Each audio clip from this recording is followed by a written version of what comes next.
Ito po ang aking ingredients sa salad na ginawa ko for my lunch.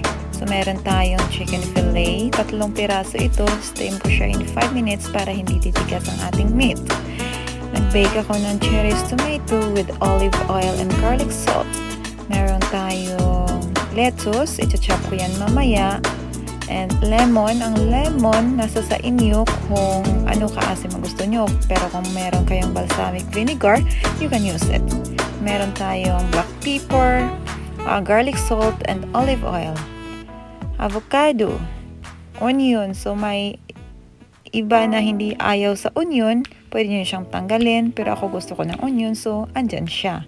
Meron akong egg yolk, pasta, and cherries tomato na hindi ko siya binake. And grapes. Kung meron kayong grapes, pwede nyo idagdag. Or meron kayong orange, pwede din. Any fruits that you like, you can mix it.